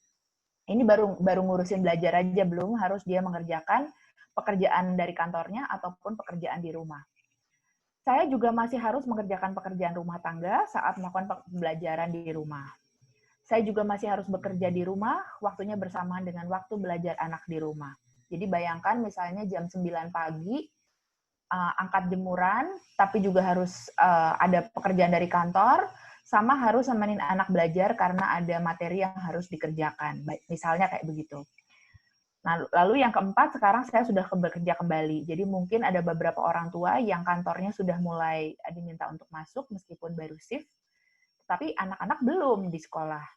Belum bisa sekolah, jadi nggak ada yang dampingi dia di rumah. Gimana nih bagi waktunya? Saran dan solusinya di bawah, boleh agak di, ya. Oke, masuknya satu layar aja, biar kelihatan tadi isunya di atas apa. Naik ke bawahin, ya. Diskusikan dengan pasangan kita, suami atau istri, bagaimana pembagian kerja di rumah. Bagaimana pembagian tugas menemani anak belajar. Nah, saya udah bilang, ini masa ini tidak pernah kita alami sebelumnya. Belum pernah ada yang tahu sebelumnya. Jadi, ya memang nggak bisa kita maksain dia. Tapi kan saya biasanya kan kerja, tapi kan saya nggak ada kayak begitu. Nah, ini kan situasi yang baru, jadi kita harus berdiskusi untuk membagi tugas dengan baik di rumah. Lalu kalau misalnya ada anaknya lebih dari 1, mungkin bisa memberikan peran kakak untuk membantu adik dalam belajar. Akan meningkatkan kompetensi kakak loh dalam memimpin, juga mengasah pengetahuan dia. Kalau anak itu sudah bisa mengajarkan anak yang lain, itu berarti dia kompetensinya meningkat. Dan ini bagus banget kalau bisa dilakukan, tapi bukan dengan paksaan ya. Jadi dengan sukacita anak-anak, kakak-kakak membantu adiknya belajar. Wah, ini bagus banget. Kemudian sekolah juga memberikan keleluasaan waktu dalam pengumpulan tugas anak. Bahkan bisa dibantu dengan personal call ke anak, menemani anak belajar saat orang tuanya harus menemani anak yang lain. Ini saran dan solusi nomor 3 saya arahkan ke sekolah ya. Karena kita harus melihat bagaimana isu ini hadir di dalam keluarga masing-masing. Kemudian berikutnya, slide berikutnya, isu yang kita hadapi adalah isu kompetensi keahlian, kemampuan untuk mendidik anak. Saya tidak memahami tugas yang diberikan pada anak saya, membingungkan gitu kan. Saya tidak punya cukup waktu untuk membaca kembali. Boleh di-mute? Siapa yang masih dibuka? Kalau jaraknya dekat. Oke, boleh dibantu co-host atau host untuk melihat siapa yang belum di-mute, langsung di-mute aja. Saya tidak memahami tugas yang diberikan kepada anak saya, itu cukup membingungkan. Saya tidak punya cukup waktu untuk membaca kembali textbook. Ini mungkin buat anak-anak SD ya. Kan saya harus lihat lagi tugasnya apa, anak pas lagi mengisi isian, dia bingung, ini maksudnya apa sih, Ma? Gitu kan. Wah, untuk baca lagi di bagian depannya, saya nggak punya waktu nih, udah harus masak nih, udah harus ngurusin adiknya nih, gitu kan. Udah lama nih pelajaran ini, saya nggak ngerti, gitu kan. Nah, saran dan solusinya, media belajar yang disediakan guru dirancang untuk memudahkan orang tua. Jadi ini saya arahnya ke guru, jadi kalau memang dirasa materi ini memang cukup membingungkan gitu kan, itu guru bisa menambah materi belajarnya. Tapi kalau memang ini sudah dilakukan oleh guru, bagus banget. Jadi itu benar-benar sangat membantu orang tua di rumah. Nomor 2, materi belajar yang digunakan anak seluruhnya sudah disiapkan dari sekolah. Jadi memang semuanya sekolah udah nyiapin ya. Jadi orang tua tidak perlu repot memberi material keluar. Apalagi zaman-zaman waktu bulan Maret atau April itu nggak berani kita keluar gitu kan. Tapi kita bisa bantu dengan menghadirkan materi-materi itu. Sebisa mungkin juga guru-guru bisa mengarahkan anak-anak menggunakan barang bekas di rumah. Kayak tadi bikin rumah gitu ya dari kardus bekas, itu bagus banget ya. Karena kita juga jadi ikut menjaga alam dengan mengurangi penggunaan bahan yang baru, kertas yang baru, atau karton yang baru. Pakai aja barang bekas, itu bagus banget. Ya, jadi tadi sudah ada contoh yang baik ya. Kemudian yang berikutnya adalah isu, boleh diturunkan? Isu teknis perlengkapan ya, infrastruktur yang kita punya. Saya hanya punya satu HP nih. Saya gunakan untuk bekerja, kalau dipakai buat belajar anak udah nggak mungkin. Karena HP-nya cuma satu di rumah. Terus nomor 2, koneksi di rumah ada sih, tapi kalau buka-buka, maaf ya ini saya typo kalua, Kak. Kalau buka-buka video itu makan kuota besar, jadinya nggak bisa dibuka. Mungkin saya harus beli-beli kuota yang besar kalau buka-buka video gitu kan. Terus nomor 3, HP saya jadul. Kalau laporan kegiatan anak setiap hari ada foto videonya jebol, maksudnya udah penuh gitu kan. Ini gimana nih kalau saya buang kok ya nanti takutnya ditanya nih ya sama guru di sekolah gitu kan. Saran dan solusi penyediaan kuota internet dari sekolah rasanya ini juga sudah di dalam pembicaraan. Kemudian guru-guru menyimpan kegiatan anak dalam Google Drive. Ini masukan saya buat guru. Jadi setiap tugas yang sudah direview kembali diinformasikan baik kami sudah menerima foto atau video dari papa atau mama, dari bapak atau ibu. Jadi kalau ada yang sudah di handphone boleh dihapus karena kami sudah simpan gitu ya. Jadi orang tua tidak perlu takut untuk menghapus dokumen-dokumen di dalam handphonenya. Nah, kalau misalnya orang tua pengen punya dokumen itu, ya bisa pakai eksternal USB. Atau kalau di Google, ada ditaruh di Google Drive, itu bisa di-share sama guru-guru nanti. Ya. Lalu nomor 4, jika penggunaan HP terbatas cuma ada satu, orang tua dapat sekolah dapat memberikan keleluasaan bagi orang tua membuat pembagian waktu penggunaan HP. Jadi, harus dikirim jam sekian gitu kan, padahal itu handphone lagi dipakai gitu kan, jadi boleh ada keleluasaan waktu sesuai dengan kondisi masing-masing keluarga gitu ya, masing-masing rumah seperti apa. Jadi kita bisa memahami situasi yang ada di rumah dengan agak melonggarkan peraturan-peraturan yang ada. Tapi di rumah juga handphone boleh dong dibagi-bagi, bekerja jam sekian sampai sekian, buat anak jam sekian sampai sekian. Itu kita bisa atur ya. Oke, berikutnya. Nah, isu dari anak pada saat belajar di rumah. Mood itu anak-anak itu kadang lagi kepengen mau belajar, kadang nggak pengen mau belajar, pengennya main, padahal main di luar juga susah gitu ya. Jadi akhirnya nangis-nangis di rumah. Ini mungkin buat anak yang kecil, tapi juga bisa buat anak yang besar. Terus karena di rumah jadi bawaannya santai, maunya main atau nonton TV daripada belajar. Ini udah susah. Ayo belajar, ayo kerjakan tugas. Anak-anak udah emoh gitu ya, udah males. Terus kadang anak-anak itu nggak paham akan tugas yang diberikan karena keterbatasan waktu dari orang tua. Jadi orang tua pengen cepet-cepet aja karena orang tua punya kegiatan yang lain. Jadi udah pokoknya kerjain aja gitu kan. Kita udah pakai nada tinggi lagi ke anak gitu. Saran dan solusinya adalah matikan televisi saat jam belajar yang sudah didiskusikan di rumah masing-masing. Jadi benar-benar di rumah itu aturan mainnya didiskusikan, Bu. Dibicarakan bersama juga dengan anak-anak dan disepakati bersama. Bahkan kalau perlu ditulis di kertas gitu kan. TV mati jam sekian. Nanti boleh pasang lagi jam sekian saat begini-begini udah beres ini. Orang tua juga jangan nonton TV, diam-diam anak-anak lagi belajar gitu ya. Sama-sama itu semua sama-sama melakukan yang sesuai dengan yang diminta. Kemudian jam aktivitas anak di rumah sebisa mungkin tetap dibuat rutin ya.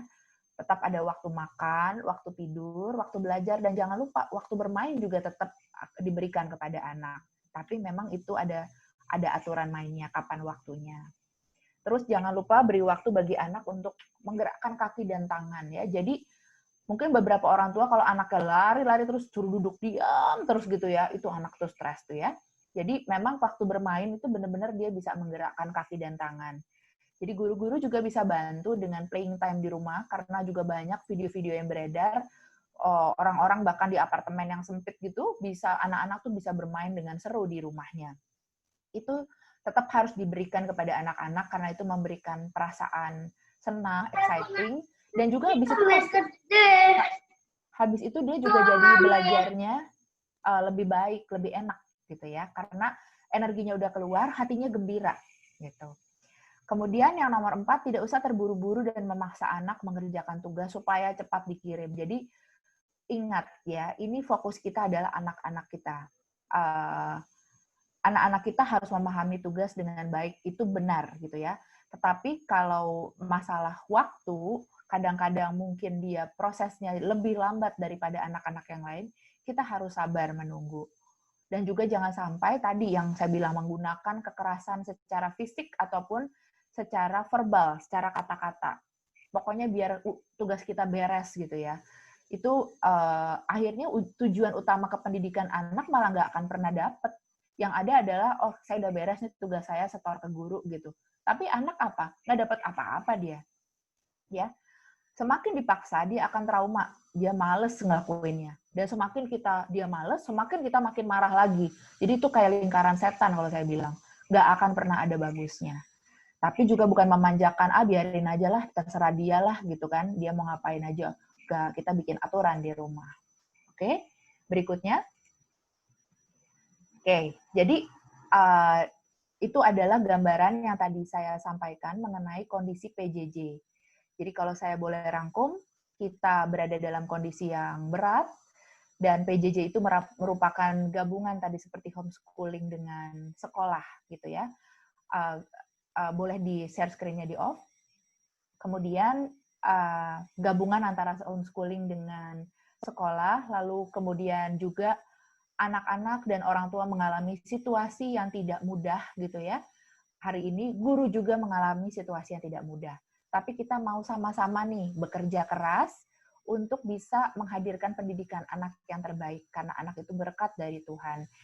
Guru-guru sama-sama berupaya keras, orang tua juga sama-sama berupaya keras, dan anak-anak juga menikmati proses belajarnya dengan baik.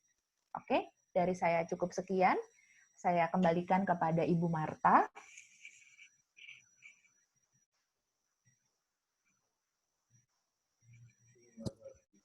Terima kasih Ibu Bernadette yang sudah menyampaikan banyak materi yang sangat bermanfaat bagi kami.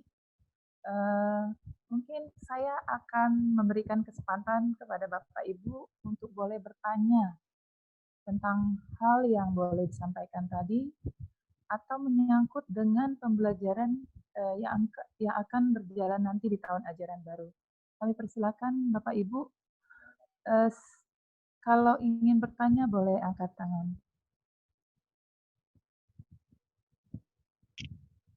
Tania Bu, kelas 1 SD. Oke, Mama Tania, kelas 1 SD. Silakan, Ma. Oke, terima kasih Bu Marta dan Bu Berna. Tadi ada beberapa isu yang belum terjawab ya, perihal orang tua yang memang WFO ya, jadi sudah mulai aktif masuk di kantor ya, dan dari pagi mungkin sampai rumah juga sudah malam hari ya. Nah, bagaimana kita bisa memberikan proses pembelajaran kepada anak yang baik gitu ya Bu ya. Karena kan memang di rumah kan anak memang sama Mbak yang ngomong, dan ya sifat anak saya yang memang susah untuk belajar, jadi pengennya itu didampingin orang tua, dan mengerjakan tugas pun juga pengennya didampingin orang tua, sedangkan orang tua ayah dan bundanya kerja dari pagi, paling nyampe rumah sekitar jam 7-an malam. Nah, mungkin ada apa ya, arahan atau bagaimana agar saya juga bisa memberikan yang terbaik buat anak untuk proses pembelajaran PJJ ini. Itu aja, terima kasih. Ya, terima kasih Mama Tania untuk pertanyaan dan solusinya ya. Kami serahkan kepada Ibu Bernadette, mungkin bisa menjawab untuk hal ini. Oke, baik. Untuk Mama Tania, ini udah WFO dua-duanya ya. Saya nggak tahu berapa persen ya, dari orang tua. Ya, baik. Saya tidak tahu berapa persen dari orang tua di Gunung Sindur yang seperti ini. Ini kan berarti selama ini anak itu belajar di sekolah, pulang sekolah, dia di rumah ditemani oleh Mbak. Gitu ya, Mama Tania ya. Selama ini ya, sebelum betul, kita. Bu. Ya, betul. Nah, berarti sekarang udah berlaku lagi seperti itu, tapi masalahnya sekolahnya nggak ada gitu kan, maksudnya nggak datang ke sekolah, tapi ada di rumah. Saya boleh tanya, nggak apa-apa Mama Tania boleh unmute. Boleh. Mbak yang di rumah ini, Mbak yang juga mengerjakan seluruh pekerjaan di rumah. Jadi pagi itu dia ada tugasnya juga. Tidak, hanya fokus untuk menjaga anak saja. Oke, itu udah bagus banget. Jadi sama juga yang seperti dialami oleh anak-anak di sekolah saya, itu karena saya punya daycare itu kan orang tuanya udah pasti bekerja, itu pasti bekerja dari pagi sampai dengan malam. Kalau dia ada mbak, dan mbaknya itu khusus buat anak, itu bagus banget. Berarti dia tidak ada distraction untuk melakukan pekerjaan di rumah gitu ya. Misalnya dia harus ngepel, dia harus nyapu gitu. Ini kan khusus buat anak. Dan berarti Tania itu sudah cukup dekat dengan mbaknya. Ini mbaknya masih udah lama atau baru? Kebetulan ini mbaknya kemarin setelah Lebaran ini ganti baru. Jadi kalau dilihat dari usianya pun sudah cukup ya sekitar umur 45 tahun lah ya gitu. Dan mungkin apa ya untuk apa ya karena mungkin Tania kan memang anaknya manja sekali ya. Jadi anaknya itu memang tidak bisa dipaksa gitu. Kalau sekali kita ngucap agak kenceng, kakak ayo belajar gitu, malah berontak, anaknya akan lari langsung main. Nah, kadang saya gimana ya caranya? Sedangkan saya pun juga pasti dari kantor itu video call pagi, habis istirahat dan mungkin jam 3-an saya video call gitu kan. Cuman ya oke pada saat di video call iya mama, tapi setelah itu katanya ya udah. Halo? Ya? Mendengarkan tadi yang oke sudah disanggupin, habis ini kakak makan ya, habis itu belajar gitu, kerjakan tugas gitu. Iya ma, tapi realitanya gimana udah ngerjakan? Belum, tadi aku main dulu gitu. Dan mbaknya pun sudah nggak bisa untuk nguasain Tania, Tania jangan main, itu sudah tidak bisa apa ya, tidak bisa diturutin. Ya turutin. pokoknya ya baik. Tania berarti ini anak ibu satu-satunya atau ada adiknya? Ada adiknya. Umur berapa adiknya? Adiknya umur 2 tahun. Oh, adiknya umur 2 tahun. Apakah mbak yang sama yang merawat adiknya, mengurus Ya, adiknya? sama. Berarti dia menjaga Tania dan adik? Iya, Oke. Dan itu bisa jadi berbagi ya mbaknya itu. Jadi kasus yang ibu alamin adalah mbaknya baru, kemudian dia punya tugas menjaga Tania dan juga adiknya. Boleh tahu Tania dari TK-nya juga dari Abdi Wacana?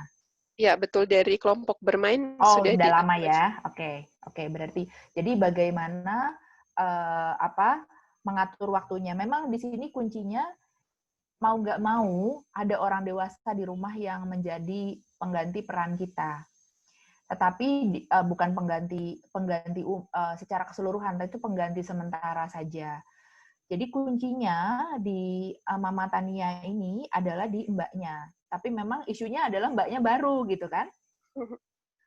Yang biasa kami coba ini kan artinya benar-benar dicobain terus adalah berarti guru dengan mbak itu berkomunikasi terus-menerus. Bagaimana caranya untuk ngajak si Tania belajar. Karena guru itu pasti punya kata-kata yang lebih mujarab gitu kan. Nggak bilang harus belajar. Guru pasti punya kata-kata yang baik. Bisa jadi mungkin suara gurunya dikasih ke Tania. Tania ini kan masih kelas 1. Jadi kalau kelas 1 itu memang secara fisik anak-anak itu masih pengen susah untuk duduk diam.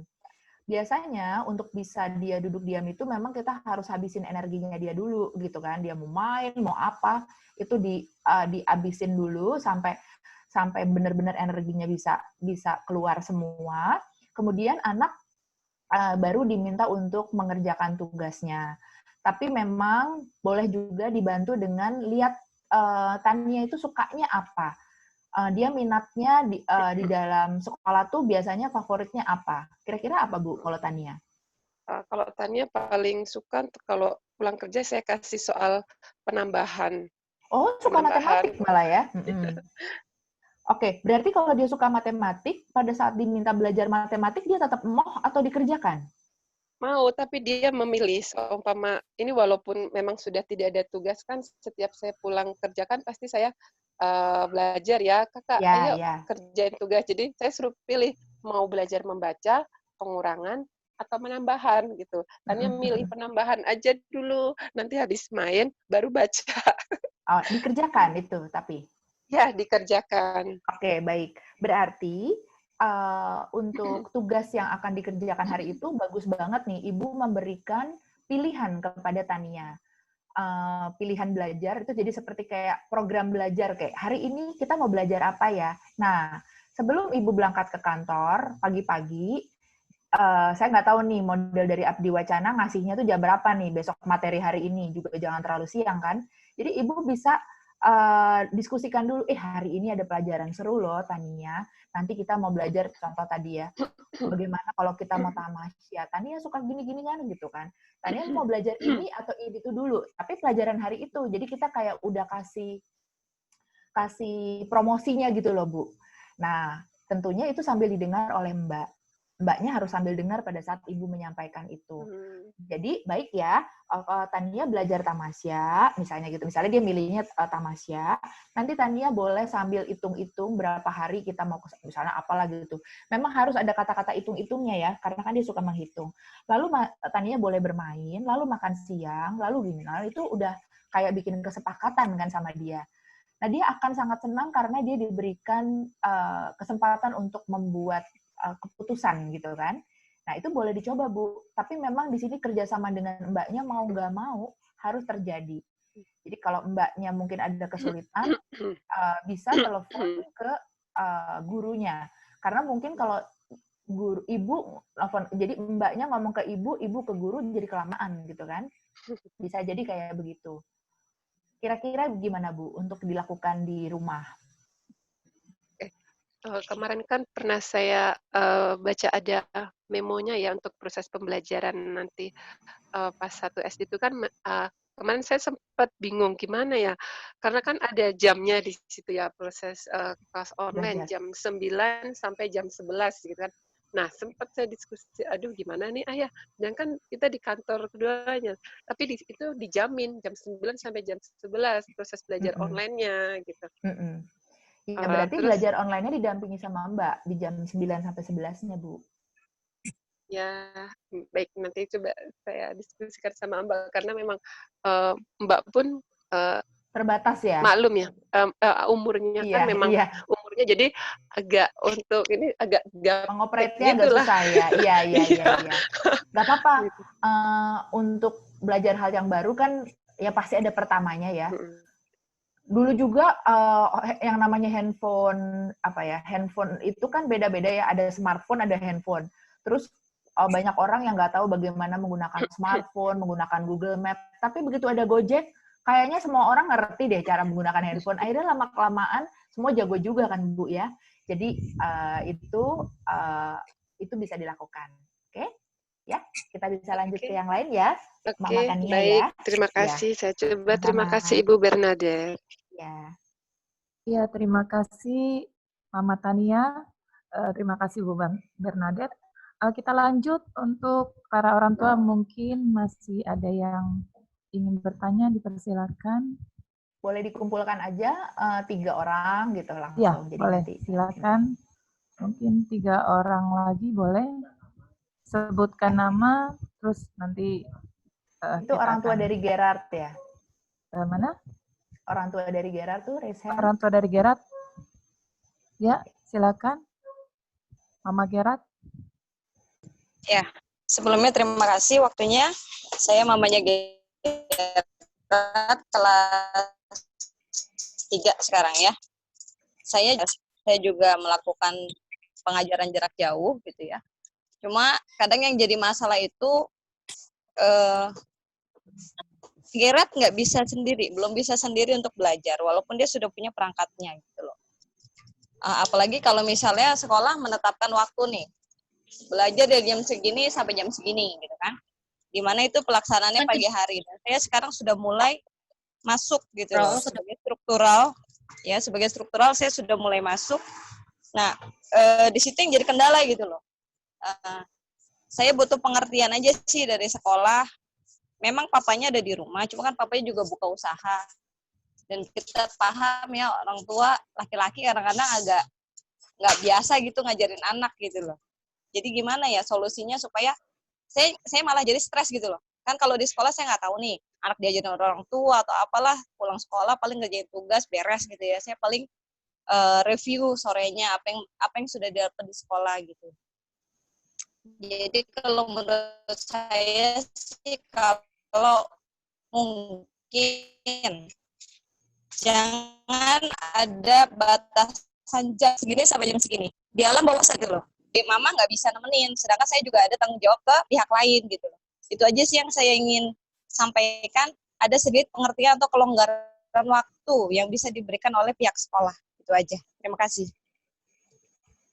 Ya, terima kasih Mama Gerard untuk masukan dan keluhan ya yang dihadapi selama masa belajar online ini.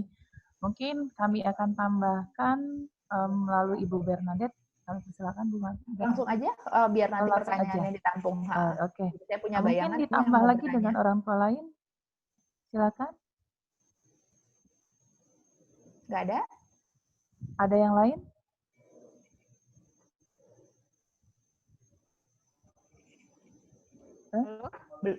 Ya. Mama Leon kelas 3. Boleh? Ya. Silakan Mama Leon. Makasih ya Bu buat waktunya. Suaranya kurang jelas Mama Leon. Boleh lebih jelas lagi? Halo, kedengaran ya, Bu? Ya, sudah.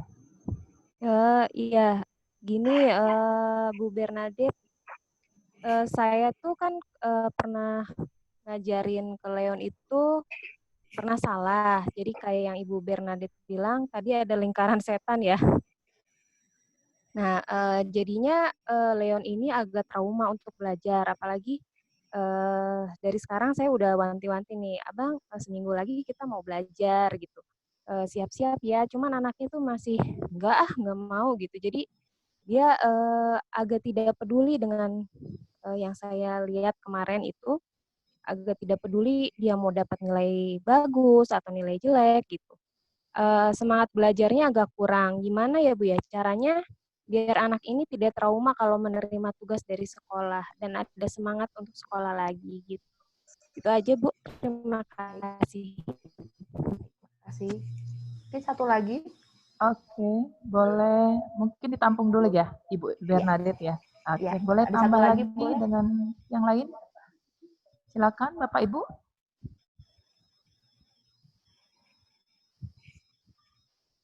Siapa lagi yang mau bertanya? Supaya saya ada bayangan berapa lama saya bisa ngejawab gitu. Oh, ada siapa Bu? Siapa ini? Yang angkat tangan? Silakan. Bapak Ibu. Ada yang mau bertanya. Tadi tangan Pak Kris itu tadi memberi kode saya. Oh, bukan dari Ibu, ada yang tadi saya lihat angkat tangan. Silakan Bapak Ibu. Nggak ada? Saya Bu. Oh ya, dengan Bapak, silakan Pak. Ya, saya Dias dari ayah dari Bima TKA. Ya, silakan Pak Bima. Oke, saya meneruskan seperti yang sebelum-sebelumnya ini, mungkin permasalahan waktu, karena kan saya juga sudah mulai bekerja di office, jam waktunya di office tower, dan kebetulan istri juga bekerja, tapi dia shift-shiftan. Jadi mungkin kemarin kan sudah pernah di-share untuk jam belajarnya jam 9 sampai jam 11 ya. Untuk TK ini kan permasalahannya karena anak juga baru pengenalan di sekolah, apakah bisa diberikan waktu yang fleksibel jam belajarnya gitu loh. Jadi misalkan kita orang tua tidak bisa mendampingi jam 9, jam 11, apakah bisa nanti waktunya fleksibel, sorenya atau malamnya kita kerjakan tugas yang diberikan oleh gurunya, kemudian kita dokumentasikan, kemudian berikan ke pihak guru atau pihak sekolah. Seperti itu aja sih Bu untuk masukkan jam belajarnya yang fleksibel. Itu aja Bu. Terima kasih. Ya, terima kasih Bapak Bima. Mungkin kita boleh langsung jawab ya, Ibu Bernadette ya. Oke, baik. Jadi ini ada 3 pertanyaan dari Mama Gerard, Mama Leon, dan Papa Bima. Tetapi Mama Gerard dengan Papa Bima agak mirip ya pertanyaannya. Jadi orang tua sudah mulai bekerja full gitu di kantor, tetapi proses belajar jarak jauh yang nanti online jam 9 sampai 11 akan dilakukan. Ini saya mau boleh bicara dulu dengan Mama Gerard, boleh di unmute dulu. Saya ada Mama Gerard. Ya. Silakan Bu, Mama silakan. Gerard, mau tanya, kalau misalnya dengan kondisi hari ini sudah full bekerja, di rumah anak berarti didampingi oleh siapa? Ada yang mendampingi nggak? Aja. Sama Kenapa? papanya. Oh, sama papanya aja. Sama papanya yang tadi juga bekerja tapi di rumah ya? Ada bisnis ya? Iya. Ada bengkel, Bu. Oh, Ini ada bengkel. Oke, baik. Jadi kalau ada bengkel kan berarti fokus untuk iya. Lagi kerja sekarang. Rapat. Iya, iya. Lagi ditunggu rapat soalnya di Unpam. Ya, baik. Jadi dengan bekerja di bengkel berarti fokus ayahnya juga bisa fullnya di tempat bekerjanya daripada di rumah gitu ya, Bu ya. Kemudian kalau untuk Papa Bima, betul. Untuk Papa Bima itu sudah bekerja dari kantor, tetapi untuk Mama Bimanya masih shift bekerja di kantor. Kalau misalnya dua-duanya dapat pekerjaan di luar di kantor, itu Papa Bima anak yang menjagai siapa? Ibu mertua. Bu. Oke, berarti neneknya atau kakeknya Bima ya? Neneknya saja. Oh, neneknya Bima. Siapa? Fokusnya lebih ke menjaga aja ya, nggak bisa mengarahkan untuk proses belajar ya? Iya benar, karena kan ada adik juga yang umurnya 1,5 tahun. Oke. Itu juga harus diurus juga sama nenek ya? Iya benar. Ini tadi mirip dengan Mama Tania juga ya, jadi ada adiknya yang masih kecil, yang masih juga harus diurus oleh orang dewasa di rumah. Baik, dengan kondisi seperti ini kan berarti ada isu baru, orang tua sudah ibaratnya full bekerja, jadi selama ini kalau di sekolah, pulang ke rumah ada siapalah yang temenin, tapi proses belajar udah beres gitu. Sedangkan ini belajar dari rumah, pada saat jam di mana orang tua nggak ada. Guru dari sekolah menyediakan waktu jam 9 sampai jam 11. Saya rasa ini sesuatu yang bisa kita diskusikan bersama ya dengan sekolah, karena kan ini kan masukan yang baik yang kita terima hari ini. Dengan situasi seperti ini, apakah ada isu kelonggaran waktu, ada juga terhadap materi proses cara belajarnya nih, apakah kita harus pembelajaran jarak jauh atau dengan penyampaian materi yang seperti kemarin. Jadi waktunya sama caranya. Karena yang mau dibikin itu adalah proses kayak Zoom kayak begini gitu kan, atau misalnya contohnya Zoom lah gitu ya. Itu yang sebenarnya mau dibikin yang baru. Saya mau tanya dulu deh ke Mama Gerard. Mama Gerard, kalau misalnya, ini saya kan nggak tahu nih sekolah mau memutusin apa. Misalnya nih dikasih kelonggaran waktu, terus cara materi belajar yang dikasihnya kayak kemarin, tapi ngerjainnya malam-malam, kira-kira bagaimana tuh Mama Gerard? Ya, biasanya memang malam. Karena saya pulang dari kantor lembaga itu sekitar jam 5 gitu loh. Oke, jadi paling setelah maghrib lah ya. Oke, jadi prosesnya bukan jarak jauh ketemu di kayak Zoom gini kan, tapi langsung aja berupa di chat, ada video atau apa, itu tinggal dikerjakan gitu, itu bisa ya dilakukan oleh Mama Gerard ya? Iya, bisa. Oke, Zoom baik. juga bisa, tapi kalau malam hari ya, coba kan kita tahu sendiri pemakaian penyedotan kuota dari Zoom ini cukup besar gitu loh. Betul. Kan saya juga rapatnya ada yang via Zoom, seminar via Zoom, semuanya Zoom deh. Kuotanya luar biasa jadinya. Iya, betul. Baik. Kalau begitu dengan Papa Bima, dengan kondisi misalnya nih dapat keleluasaan waktu, tetapi cara model belajarnya dengan dikasih kayak sebelumnya, kayak kemarin. Kira-kira itu memungkinkan, Papa Bima? Saya rasa memungkinkan sih, Bu. Oke. Kalau dengan Karena kan Zoom, ya kenapa Pak? Karena kan ini tidak full setiap harinya. Jadi yang permasalahannya pada saat saya sama istri kebetulan bekerja di pagi hari gitu loh. Oke, jadi kalau istri masuk siang atau malam, jadi otomatis masih bisa mengikuti Zoom ini.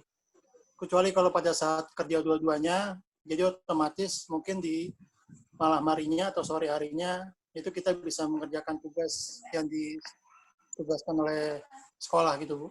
Oke, baik. Oke, jadi untuk Mama Gerard dengan Papa Bima, ini saya sifatnya menampung ya, berarti diminta untuk keleluasaan waktu. Saya rasa itu permintaan yang sangat wajar dengan kondisi hari ini. Tetapi proses media belajarnya mau dia, kalau Zoom kan berarti kita harus kayak sambung rasa ya. Artinya ya udah kalau memang mau Zoom ya malam-malam semua gitu. Kalau satu malam ya malam semua gitu. Atau modelnya dengan cara yang lain. Tapi pada prinsipnya orang tua tetap support untuk proses pembelajaran anak. Tetapi diminta untuk bisa lebih fleksibel waktunya. Begitu ya Mama Gerard dengan Papa Bima ya. Kami bisa menerima ya, baik. Sekarang untuk Mama Leon. Mama Leon boleh dibuka. Saya mau sambil tanya-tanya sama Mama Leon. Mama Leon. Ya. Mama Leon boleh ceritain nggak ya disebut dengan dia mulai trauma itu pada saat apa? Dan apa yang dilakukan sehingga dia trauma? Kalau ada tugas gitu, parahnya itu yang kemarin itu pas pasca COVID ya harus belajar di rumah. Jadi menurut dia itu seperti libur gitu loh. Jadi anaknya seperti libur gitu. Jadi kalau disuruh ayo belajar kerjakan tugas itu dia nggak enjoy gitu. Jadi kayak beban gitu. Jadi harus ada kayak ada pertengkaran ya saya sama anak ya. Karena anaknya cuek gitu. Ah nggak apa-apa lah, nggak ngerjain juga nggak apa-apa, nggak dapat nilai juga gitu. Tapi kalau udah dikasih pressure, gimana Bu? Apakah selama ini pertanyaan pertama ya, guru kelas 3 siapa ya? Bu siapa ya? Guru kelas 3. Apakah selama ini pernah ada ngobrol-ngobrol dengan gurunya, Leon langsung dengan gurunya? Pernah. Oke. Waktu kelas Leon 2. kan ngobrol. Oh, waktu kelas 2. Enggak, maksudnya pada kelas 3 ini maksudnya sekarang naik kelas 3 ya? Iya, betul. Oke, berarti dengan guru kelas 2 ya. Waktu dengan guru kelas 2, waktu Leon udah mulai males-males belajar gitu, gurunya telepon, dia tahu nggak bahwa ini beneran nih gitu belajar di rumah? Tahu, dia tahu. Tahu, tapi tetap gurunya pernah negur juga. Oh gitu. Lalu apa yang dirasakan oleh Leon? Ya kadang sehari itu semangat, besoknya udah nggak semangat lagi gitu, susah-susah gitu. Oke. Leon sukanya dengan mata pelajaran apa?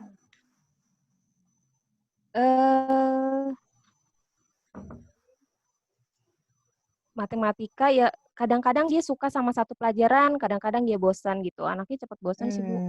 Cepat bosan. Iya. Berarti memang harus bisa dicari sesuatu yang menarik ya sama dia. Saran saya sih pertama begini. Jadi saya nggak tahu ini berpengaruh apa enggak. Jadi kalau misalnya Ibu kasih lihat foto dari gurunya gitu kan, ini ada temannya nih belajar juga di rumah. Jadi teman-temannya Leon gitu kan, yang si ini belajar di rumah. Kita tapi nggak lagi bilang kamu nih nggak belajar, nggak usah. Kita kasih lihat aja. Si ini belajar loh di rumah, ada videonya nih. Si ini ada di rumah. Kalau Leon gimana ya kita ya belajar di rumahnya ya gitu kan. Leon memang males ya belajar di rumah. Kenapa? Jadi kita harus ada conversation. Kenapa? Abis ini di rumah nggak di sekolah. Mau nggak bikin ini kayak di sekolah? Kita bikin yuk kamarnya kayak di sekolah. Atau Leon mau pakai seragam? Atau gimana gitu kan. Jadi kita ada conversation sama anak. Kalau memang sudah terjadi kita marah-marah, Ibu boleh bilang, tapi Mama minta maaf. Kalau waktu itu Mama marah, bilang Leon begini. Tapi Mama tuh senang banget kalau bisa Leon tuh bisa belajar. Karena kan yang pinter Leon, bukan Mama gitu kan. Nanti kalau begitu masuk lagi, Leon nggak belajar ini, nanti Leon nggak ngerti gitu kan. Kalau nggak ngerti, atau Leon misalnya punya cita-cita gitu kan, nanti Leon bagaimana mau mencapai cita-citanya. Jadi kita memang harus ngobrol, kan anak-anak ini stres ya. Anak-anak ini stres karena kondisi ini, jadi kita tidak bisa menambahkan pressure kepada anak-anak. Nah, yang ada adalah kita mencoba untuk sering ngobrol sama mereka. Mungkin kita bisa diskusikan kayak tadi Mama Tania ya. Siapa tadi ya? Iya benar, Mama Tania. Apakah sebelum belajar Leon mau kerjakan ini dulu atau ini? Sesuatu yang menarik lah sama dia gitu kan. Dia ngerasa kayaknya dia dihargai gitu kan. Nanti kita nanti kita makan es krim atau bukan reward ya, tapi tetap kegiatan gitu loh di rumah. Jadi perbanyaklah ngobrol dengan dia. Saya tahu itu dia pasti sedang dalam kondisi bete banget gitu kan. Kayaknya dia susah hati banget karena kondisi ini. Nah, boleh juga dibilang, Mama tahu Leon mungkin kangen sama teman-teman, kangen sama guru. Makanya kita belajar nih, biar seru nih belajarnya. Kita seperti kayak di sekolah, karena teman-teman juga di rumah seperti itu. Gitu kira-kira Mama Leon. Ya, makasih Ibu. Iya, Saya sama-sama. coba. Ya, terima kasih. Iya, dicoba. Tapi yang penting kita banyak ngobrol sama dia, dan nggak ada harusnya pokoknya gitu kan, tetapi kita ngajak ngobrol gitu ya sama anak. Baik, kasih. Kita kembalikan ke sama-sama Bu Marta. Ya, terima kasih Bapak Ibu untuk masukan maupun pertanyaannya. Mungkin bisa dilanjut lagi atau bagaimana, Ibu Bernadette? Oh, terserah, waktunya saya berikan kepada moderator. Satu lagi mungkin boleh ya, Bu Ibu? Ya, boleh. Bapak Ibu, mungkin ada yang mau bertanya lagi? Silakan.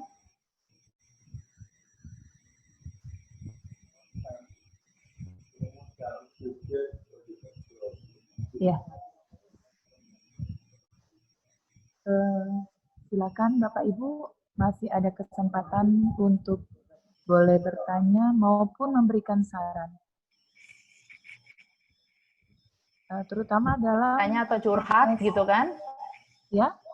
Bisa bertanya atau saya begini-begini kayak tadi kan ada kayak semi curhat betul. gitu ya. Boleh. Betul. Sampaikan aja. Masih ada kesempatan waktu. Iya. Masih ada waktu 1/4 jam, Bapak Ibu. Silakan. Memberikan saran maupun bertanya, kami persilakan.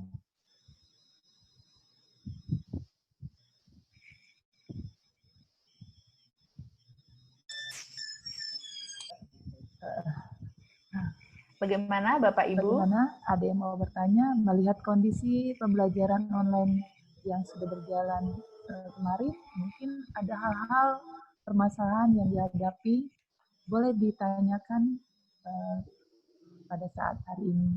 Silakan Bapak Ibu. Halo Bu Marta. Ya. Ya, Ibu, saya mau nanya nih masalah pembagian waktu ya kalau pakai Zoom. Anak saya kan 3. Gimana itu Ibu waktunya? Betul. Mungkin ini mau dilanjut sama Burnen. Ya. Iya. Itu valid banget ya. Zoom tapi anaknya bertiga gitu kan. Iya, waktunya sama-sama jam 9. Ini dengan Ibu siapa ya?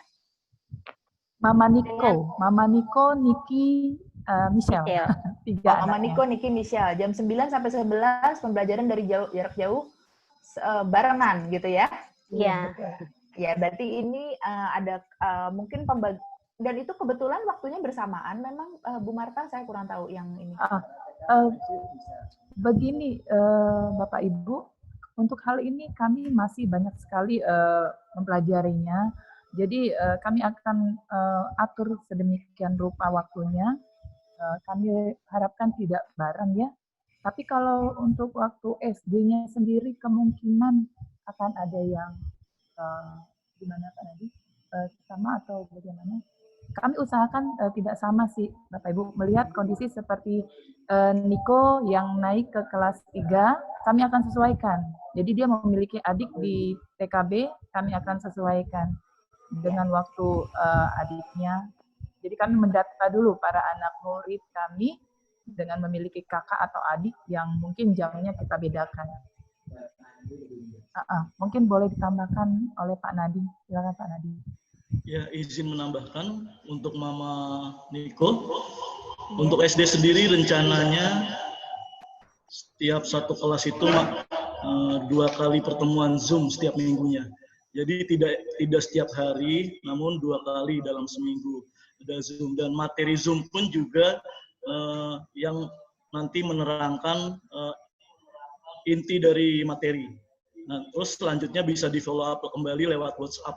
Jadi kami tetap fleksibel, namun yang pasti setiap kelas 2 kali dalam seminggu Zoom itu sudah pasti nantinya.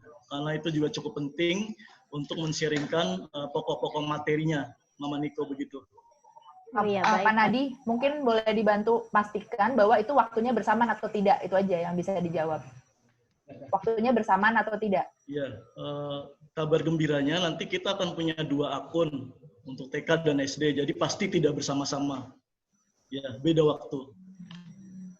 Ya, ini dari sisi anaknya ya. Kalau akun mah bisa dari sisi Abdi Wacana, ini dari sisi orang tuanya, karena orang tuanya kan harus buka Zoom 3.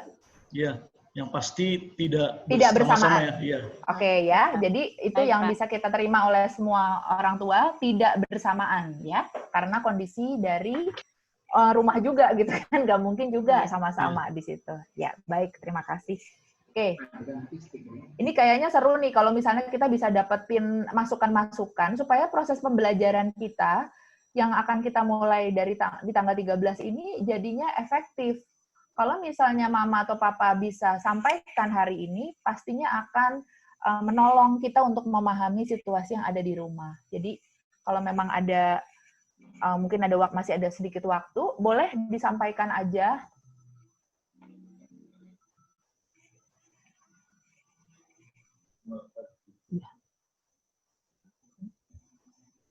Ya, mungkin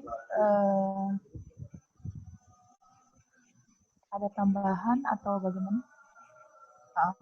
Mungkin ada tambahan dari Bapak Ibu lagi, atau kalau memang tidak ada, kita tutup acara ini sampai di sini. Bu Marta, Bu Marta. Iya. Bu Marta, boleh usul nggak? Yuk kita foto bersama.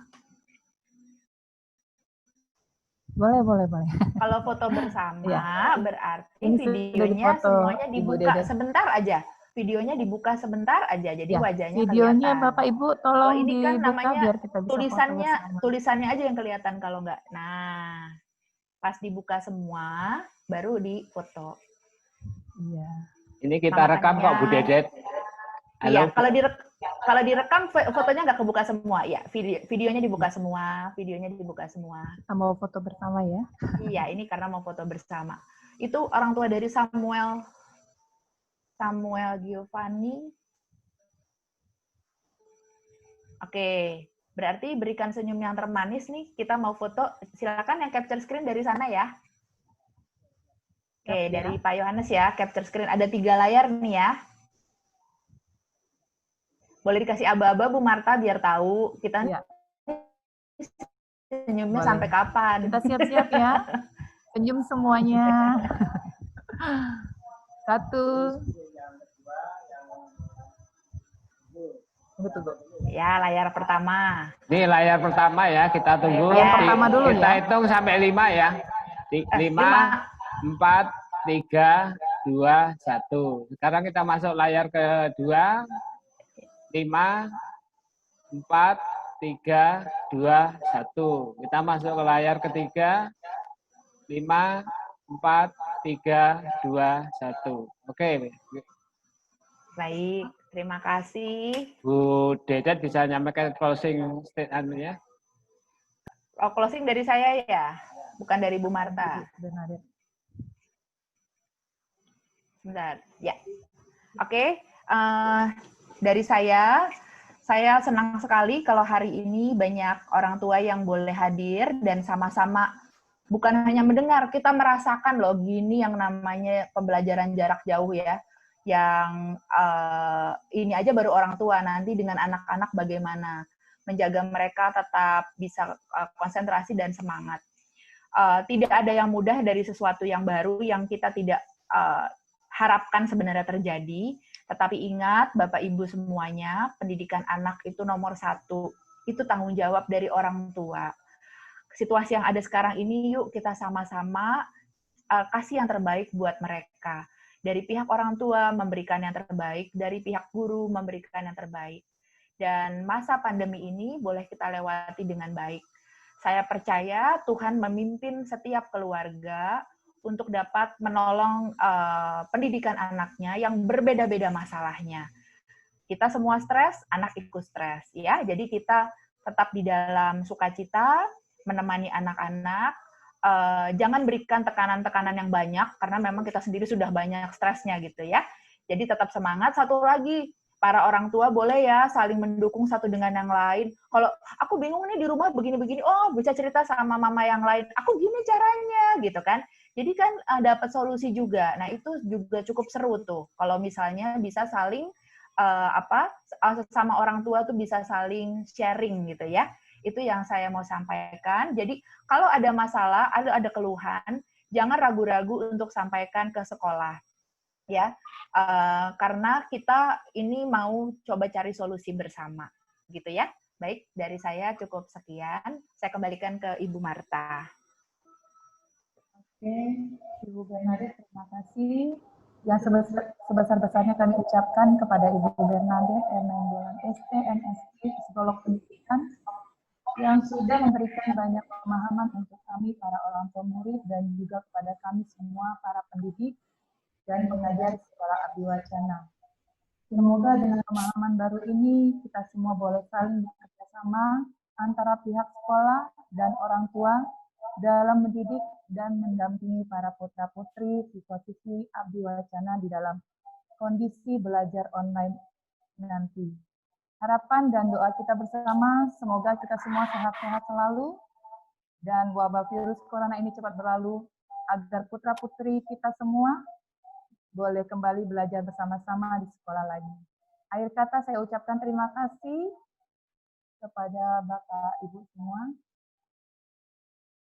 Kita akan tutup dalam doa oleh... Terima kasih Bapak Ibu. Jangan lupa sampai besok sore pertemuan webinar yang kedua ya. Terima kasih, selamat siang.